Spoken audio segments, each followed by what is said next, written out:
The following is a class on the Bhagavad-gītā As It Is, second chapter, text number 10, given by His Divine Grace, A.C.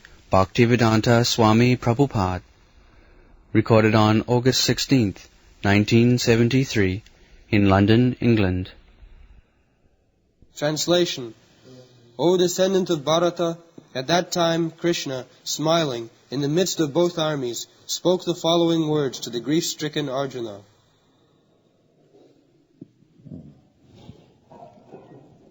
So, Rishikesha prahasan iva.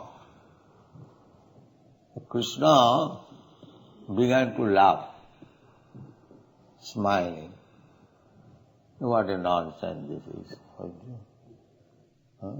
First of all he said, put me, senaya rubar madhye ratasthapaya me uchchuta. Krishna just put my chariot between the two parties of soldiers.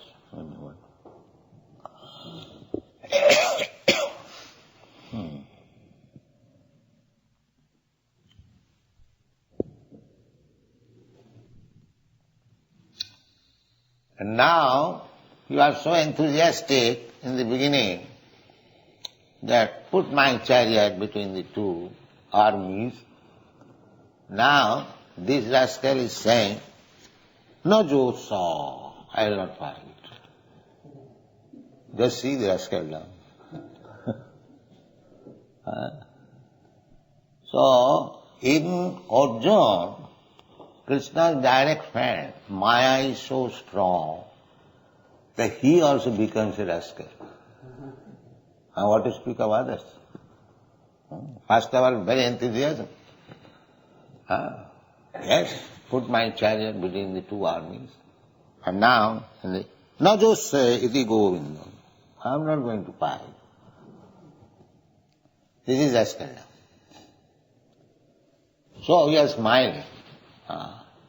That he is my friend, direct friend, and such a big, and he is now saying that I will not fight. So Krishna is smiling. This smiling is very significant for her son. Tamuvacha Rishikesha Prahasan Iva Bharata Senaya Rugham Visidantam, lamenting. First of all he came with great enthusiasm to fight. Now he is lamenting. And Krishna is mentioned here, Rishikesha. He is solid. He is Achyuta. He is solid. He is not changed. Another significance of this word, Rishikesha, because in Narad Pancharatra, the bhakti means Rishikesha Sevanam. Therefore, this very name is mentioned here, Rishikesha. Rishikesha Sevanam, Bhakti Ruchat. Bhakti means to serve Rishikesha, the master of the senses. And the master of senses, some rascals, are describing that Krishna is immoral. He is master of senses and he is immoral. Just see how he has studied Bhagavad-gītā. Krishna is perfect brahmachari. Krishna is perfect brahmachari. It was declared by Bhishma-dev. Bhishma-dev is the first great brahmachari in the universe. He promised to Satyavati's father, you know the story, Satyavati's father, his Bhishma-dev's father was attracted by a fisher woman, fisher girl. So he wanted to marry. And the father of the girl denied, no, I cannot give my daughter to you. No. Why? I am king, I am asking your daughter. No, you have got a son. Bhishma then was the son of his first wife, Mother Ganges. Mother Ganges was wife of Sanatana Maharaj, and Bhishma then was the only remaining son. The contract was between Sanatana Maharaj and Ganges, Mother Ganges, that I can marry you if you allow me that all the children born I shall throw in the water of the Ganges. And if you do not allow me, then immediately I shall leave your company. So Shantanu Maharaj said, all right, still I shall marry you. So she was throwing all the children in the Ganges. So this Bhishma there, so after all father, so he became very much sorry that what is this, what kind of wife I have got. She is simply throwing all the children in the water. So at the time of Bhishma there, Shantanu Maharaj said, no, I cannot allow you. I cannot allow. Then Mother Ganges said, then I am going. Yes, you can go. I don't want you. I want this son. So he was wifeless. Again he wanted to marry the Satyavati. So the father said, no, I cannot give my daughter to you because you have got a son, grown-up son. He will be king. So I cannot give my daughter to you to become your maid servant. Hers, if I would have thought that her son would be the king, then I can offer you my daughter. So he said, no, that is not possible. But Bhishma Dev understood that my father is attracted with this girl, so he approached that he said to the fisherman that you can offer your daughter to my father, but you are thinking that I shall become king, so your daughter's son will be king. On this condition you can offer your daughter. So he replied, no, I cannot. Why? Now, you may not be king, but your son may be king. Just see this material calculation. That at that time he said, no, I shall not marry. That's all. I promise. I shall not marry. So he remained brahmachari. Therefore his name is Bhishma. Bhishma means very solid, firmly fixed. So he was a brahmachari. For the sake, for the satisfaction of his father's senses, he remained brahmachari. This Bhishma that in a Rajya Jagna admitted that nobody is better brahmachari than Krishna.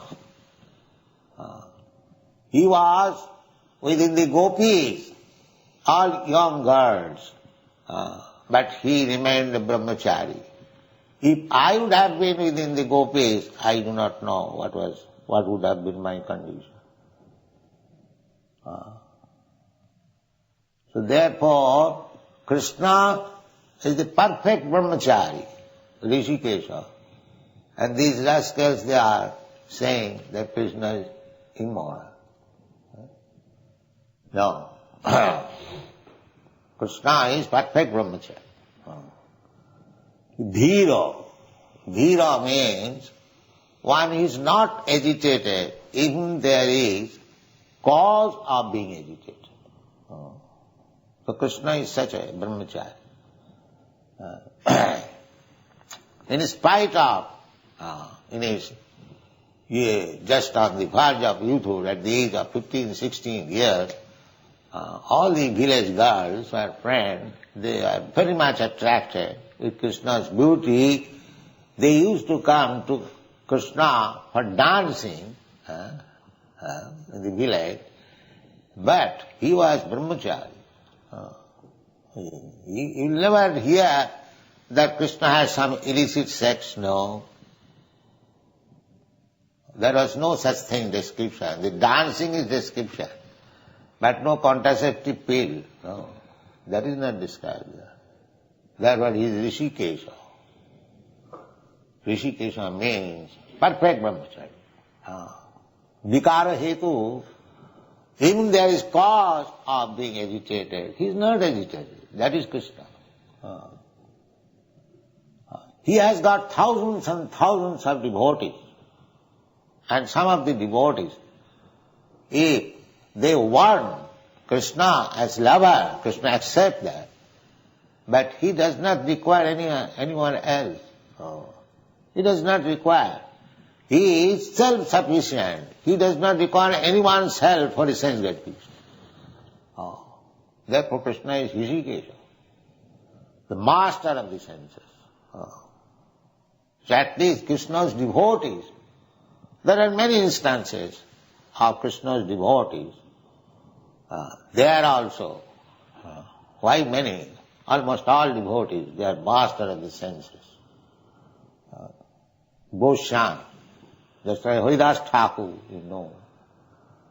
Haridas Thakur was a young man, and the village Jamindar, he was Mohammedan. So everyone was eulogizing Haridas Thakur, such a great devotee. So the Jamindar, the village Jamindar, he became very much envious. So he employed one prostitute to pollute Haridas Thakur. And she came at dead of night, nicely dressed, attractive. She was also young, very beautiful. So she proposed that I have come, being attracted by your beauty. Haridas Thakur said, yes, that's all right. Come on, sit down. Let me finish my chant. Then you shall enjoy. So she sat down. But Haridas Thakur chanting, he was chanting, we cannot chant even 16 rounds. And he was chanting 3 times 64 rounds. How many? It is 196 rounds. That was his only business. Hare Krishna, Hare Krishna, Krishna. So sometimes somebody who wants to imitate Haridas Thakur, it's not possible. So Haridas Thakur, when it became morning, the prostitute said, now it is morning. Yes, next night, I said, come next night. Today I could not finish my chanting. That was a plea. In this way, 3 days passed. Then the prostitute became converted. Fell down on me. Sir, I came to pollute you. Now save me. I am so fallen. So Haridas Thakur said, yes, I know that. I could have leave this place immediately when you came. But I wanted that you have come to me, you may be converted to this business. So the prostitute became a great devotee by the mercy of. Haridas Thakur says that you sit down in this place, you chant Hare Krishna before this Tulsi plant, now I am leaving this place. So Krishna Bhakti is like that. Full control over the senses. As Krishna has got full control over the senses, similarly, those who are actually Krishna devotees, they have got full control over this. Rishikesh. Just like Jamunacharya, he is praying, he is speaking, Jadavadhi mama chitta Krishna padaravinde nava nava dhama rantumasi. Since I began to feel transcendental bliss being taken shelter of the lotus feet of Krishna, Jadavadhi mama chitta Krishna padaravinde, Krishna padaravinde, the lotus feet of Krishna. Since my chitta, my heart has been attracted by the lotus feet of Krishna, Tadavadhi vatanari sangame. Since then, as soon as I think of sex life, bhavati mukha vikara, I hate, I spite of it. This is Krishna Bhakti. Krishna Bhakti is like that. Bhakti parasano bhava virakti annatra. This most attractive feature in this material world is sex. That is the foundation of material life. All these people are working so hard day and night only for that sex enjoyment. Janamainthanadi, they have taken so much risk. They are working kurmis. They are working so hard. What is their pleasure of life? The pleasure of life is sex. Janamainthanadi grihamedi sukham mitucham. Very abominable activities, but that is their pleasure. This is material life. So, Krishna is not like that. But the rascals, they paint pictures, and that pictures are very much appreciated. That Krishna is embracing gopis. And somebody was telling me that last who came? Krishna's picture. So, when Krishna is killing Putana, that picture they will not paint. Or killing Kamsa. Krishna has got so many pictures. These pictures they will not, the artists. They will simply paint the pictures. His confidence in dealing with the gopis. One who cannot understand Krishna, what is Krishna, which Vasudev has described what is Krishna in 9 cantos. To understand Krishna. And then, in the 10th canto, he begins the birth advent of Krishna. But these rascals, they jump over immediately to the Ras Leela.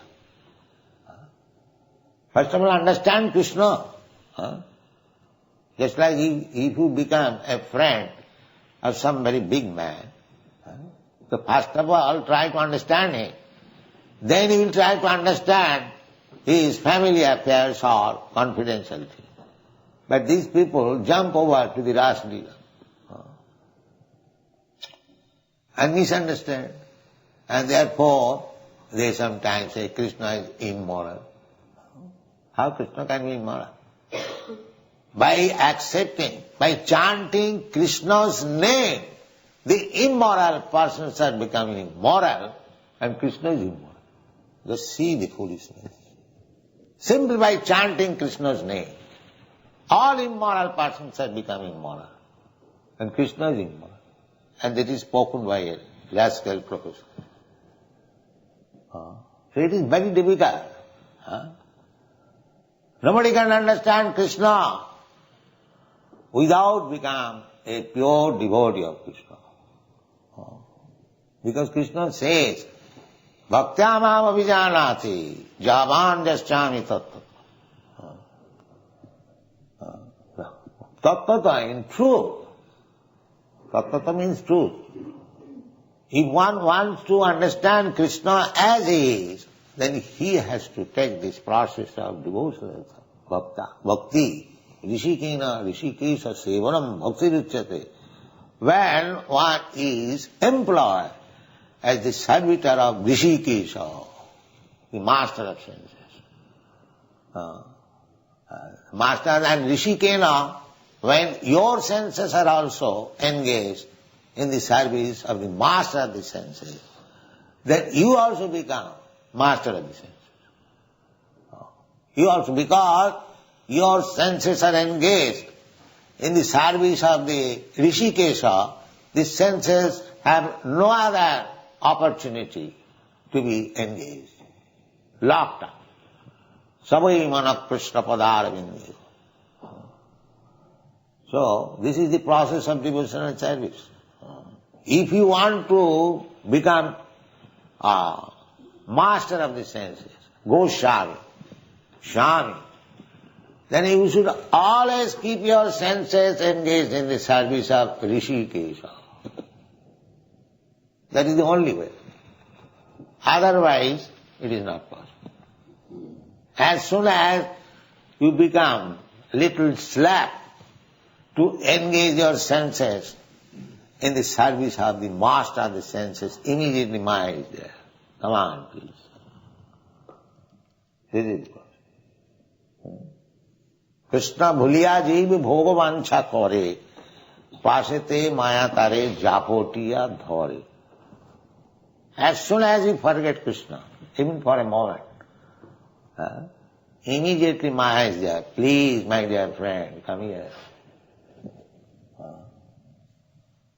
Therefore, we have to become very cautious. We cannot forget Krishna even for a moment. That was the chanting purpose. Hare Krishna, Krishna Krishna, Hare Hare, Hare Rama, Hare Rama. Always remember Krishna. Then Maya will not be able to touch you.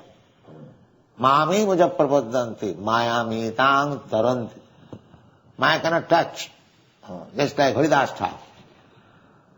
He was engaged in the service of Rishikesha.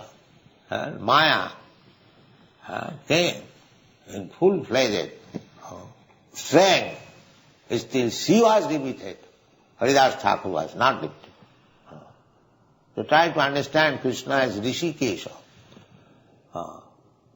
So Rishikesha Krishna began to love that he is my friend, constant associate, and such weakness. He first of all was enthusiastic to ask me to keep his chariot, Sena Ruvar Madhya. Now Vishidantam, now he is lamenting.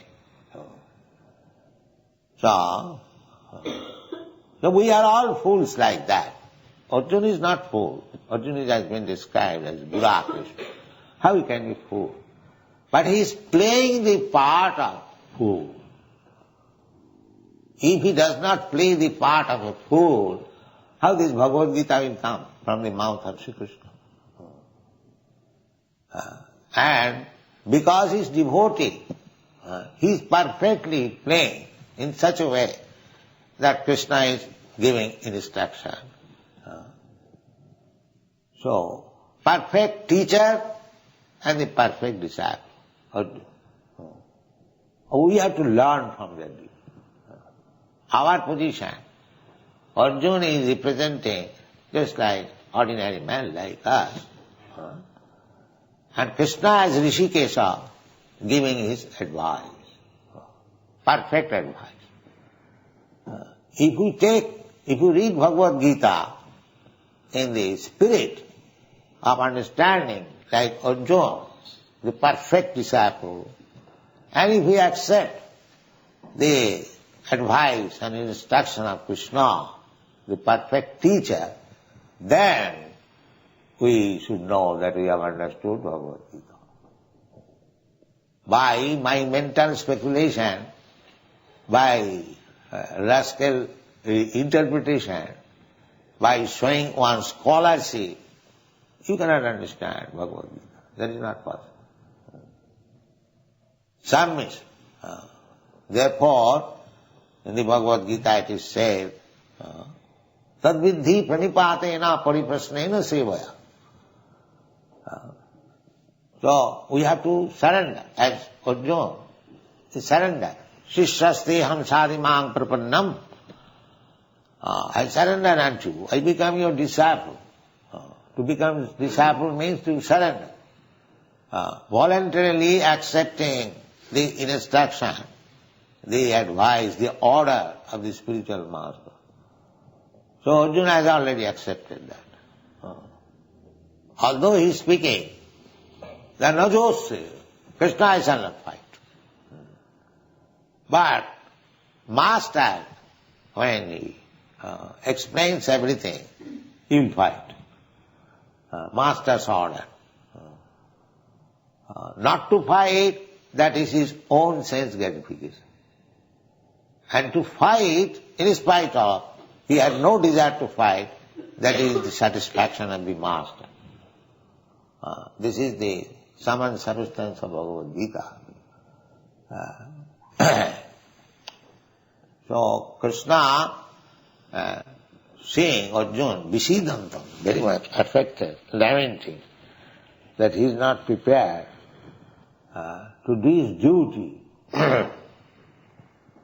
Therefore in the next verse he begins that asocyan anusutastam prajñāvādaṃsca bhāsas. My dear Arjuna, you are my friend.